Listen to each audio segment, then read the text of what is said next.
Hello, my name is Macy Limmerhand, and today I'm going to be demonstrating how to start an IV infusion. So the first thing I'm going to do is list out my 6 medication administration rights, which are right medication, right patient, right time, right route, right dose, and right documentation. The next thing I'm going to do is perform hand hygiene. So I would wash my hands or apply hand sanitizer. And then I'm going to go and get my orders from the provider. So I have them here. We have patient IV needed. Her medical record is 121212. We have the physician's name, and then she is allergic to penicillin and latex. So the patient was admitted for rehydration and antibiotic therapy. Today we're just going to start with the rehydration process. And I need to initiate IV 0.9% normal saline at 1,000 milliliters to infuse over 6 hours. Now, the next thing I would do is go and get all of the materials I need. So I'm going to start by getting my solution. So I would check to make sure it's 0.9 normal saline sodium chloride injection, 1,000 milliliters. The expiration date is October 23rd, so we are good there. And then I'm going to look in the bag to see if there are any particulates or discoloration, and there's not, so we're good there. The next thing I'm going to grab is going to be my tubing. So this tubing, the packaging is intact, so we're good there. It is a primary. And then the drop factor is 10 drops per milliliter approximated.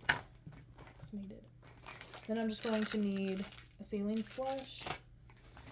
With this patient, she is 30 years old and a normal weight. So I'm just going to grab a 20 gauge 1-inch catheter to use on her. Then I'm going to use a Tegaderm. And it's important to look for this that it is latex free because she does have the latex allergy. Then I just have 2x2 gauze, a connector for my saline flush, and then some alcohol swabs and a tourniquet.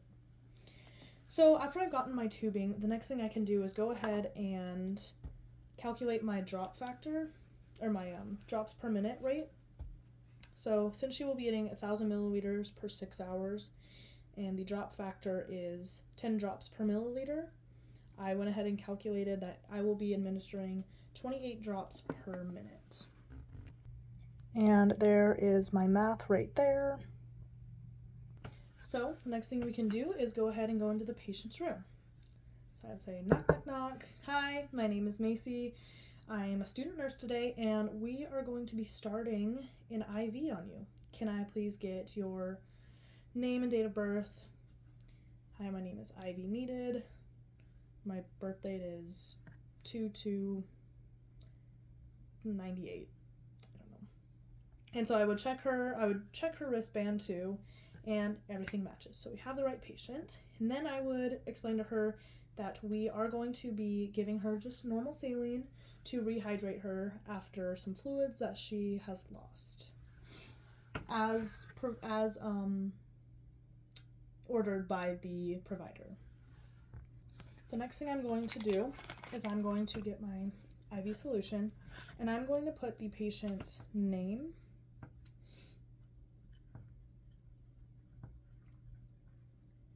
the date,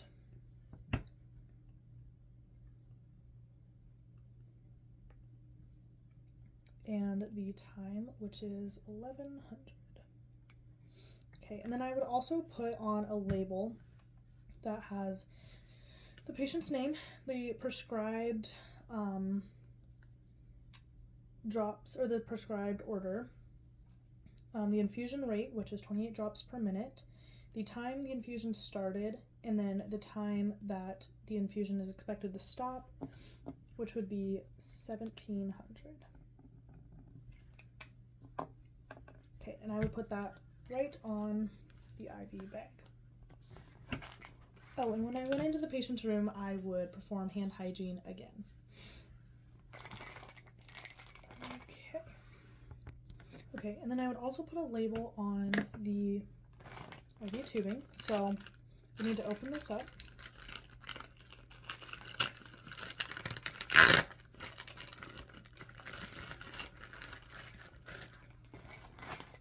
So I'm going to open it. Throw away my garbage. And then I'm not going to take it out all the way yet.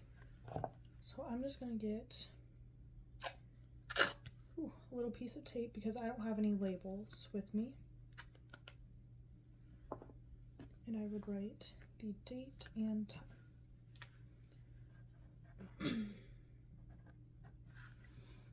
Okay, so once I have my label on my tubing, I'm going to go ahead and I'm going to clamp my tubing down. Okay. Then I'll set my tubing aside just for a second. And then I'm going to get my saline ready.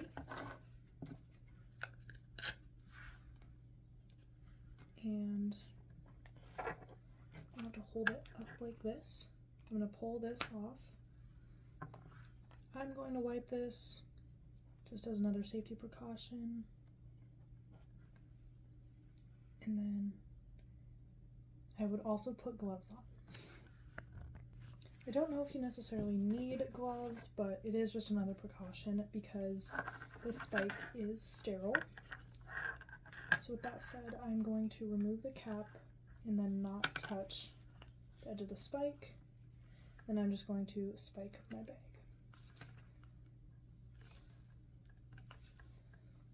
When I'm doing this, I'm just pushing and twisting to make sure I get it all the way in.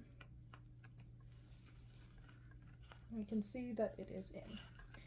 So I'm going to go ahead and hang it.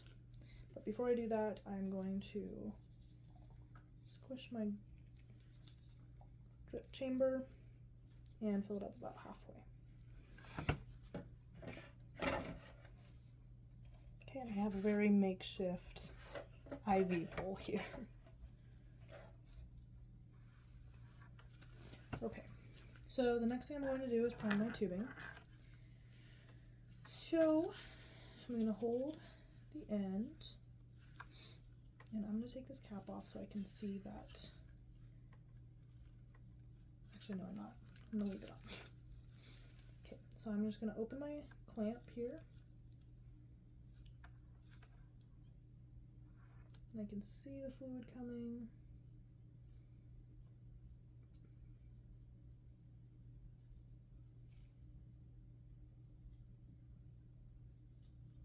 Okay, and I want to make sure that all my bubbles are out, so I'm going to put it down below.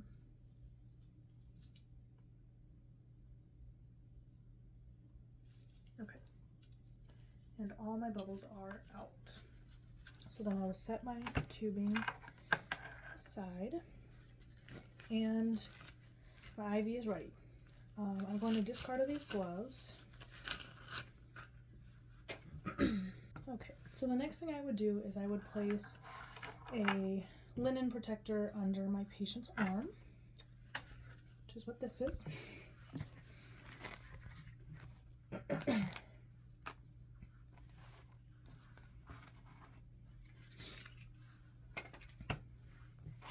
Okay, and then I would wipe my patient's arm and I'm going to go in circular motions. Okay, and then I would first assess where I would like the IV to go. In this patient, we're going to go on her left arm on the cephalic vein right here. You can't really tell, this is my patient. But I'm just going to make sure that I'm not on a joint and that the vein I'm looking for is palpable, is straight, those sorts of things. So I'm going to apply the tourniquet 4 to 6 inches above where I want to put the IV. And with the tourniquet, we're going to make sure it's tight, but not too tight. And I'm going to kind of let it do its thing. I'm going to assess for a radial pulse. If there's not one, I'm going to loosen my tourniquet and try again, but there is one. And then I'm just going to kind of feel around here and make sure that this is a good straight vein here. And it is. So I'm going to take the tourniquet off and get some of my supplies ready. Okay, so to get my supplies ready, I'm going to get my saline flush ready. And I would check the expiration date with this. I think it's on the flush.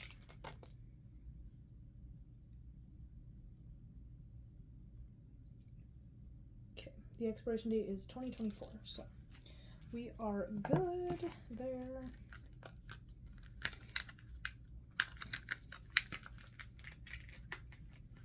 And I'm going to pull this back and then get any extra air out. And then I'm going to connect the port and then get more air out of there. Okay, so my saline flush is ready. I'm just going to open my tegaderm so that it is ready and set it aside. Same thing with my 2x2 gauze.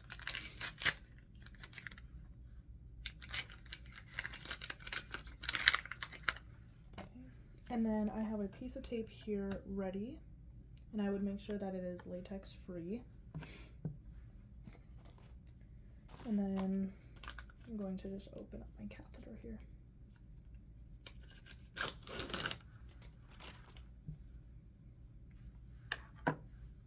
Okay, and I'm going to perform hand hygiene again. Going to put new gloves on.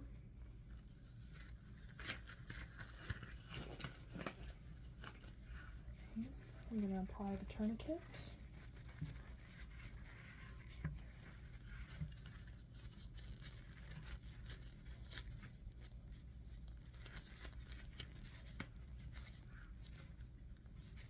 And I'm going to make sure my patient is sitting upright or is in a comfortable position and that her arm is facing towards me so that I can get a good clear view. Okay, so I have my catheter here. I'm going to pull the cap off. I'm going to hold it with my first finger and my thumb bevel up.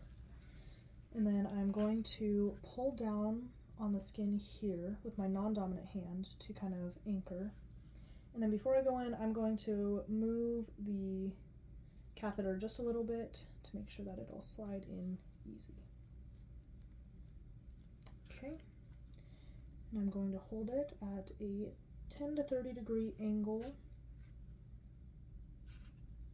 And this might be kind of a hard stick just because the tubing is a little hard. So I go in, and once I see flashback, I'm going to angle it right with the skin, and I'm going to stop and then just advance my catheter in. Okay, and once it's in, I'm going to hold down here, anchor down, put my needle in the sharps container, and then pull my tourniquet. Now, I still have this anchored with my non-dominant hand. I can go ahead and connect my saline flush. And I'm going to flush with 2 mils of normal saline. And when I'm doing this, I'm going to be looking for phlebitis, seeing if the fluid is actually going into the vein and not going out into the skin or other tissue. Okay, and I'm just going to disconnect my saline. Still anchoring this down, I'm going to grab my Tegaderm.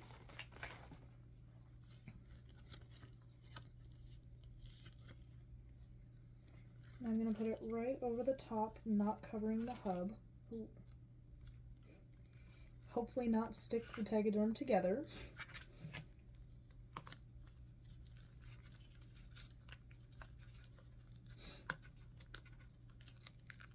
Okay. And then on this, I'm going to write the date.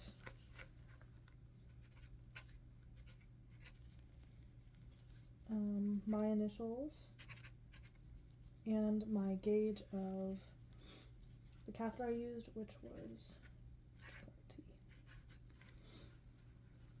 20. Okay.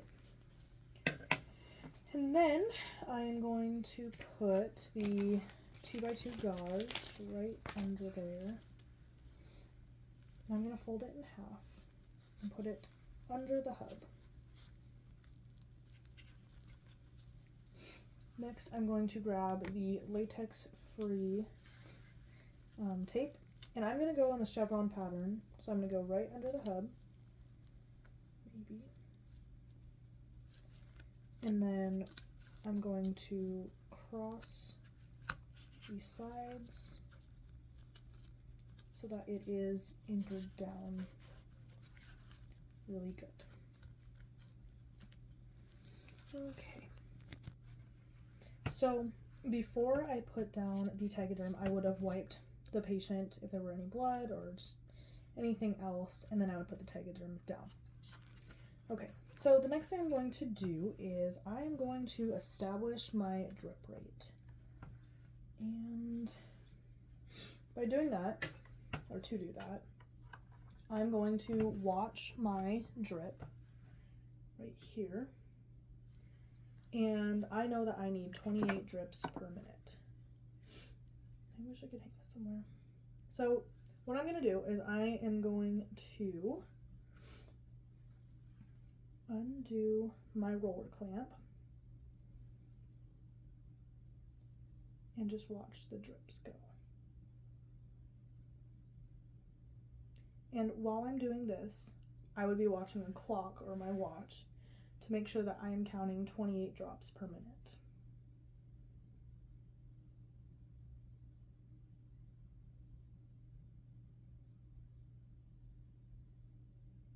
Okay. So once I have established that I have 28 drops per minute, I'm going to leave the roller clamp where it is. And then I'm going to perform hand hygiene, put on new gloves,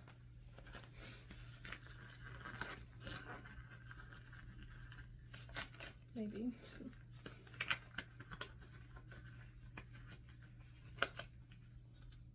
Okay, this glove is being a pain. Okay. And then I am going to wipe the patient's port here, or hub. Take this off, this cap off of the IV tubing. And we don't have to wipe those off because it should be sterile. And then I'm just going to connect it to my patient's IV site.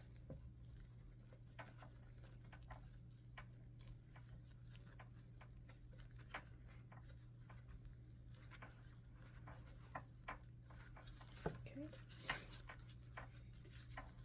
And I'm just going to monitor this site. Some education I'm going to give my patient is the potential of occluding the tubing. So we want to make sure that the tubing isn't ever being laid on. You know, if you sit on it, it can lead to some occlusion. If it was near a joint, like right here or on the arm, I would advise my patient to not bend their elbow or flex their wrist because that can lead to occlusion. Signs of phlebitis.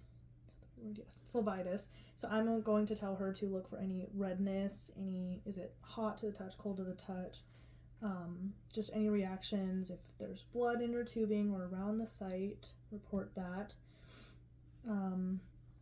if it becomes dislodged, use your call bell and report that right away. Don't pull on your IV, don't take your Tegaderm off, leave everything the way it is. But if you do see any, bad signs, use your call bell and report them right away.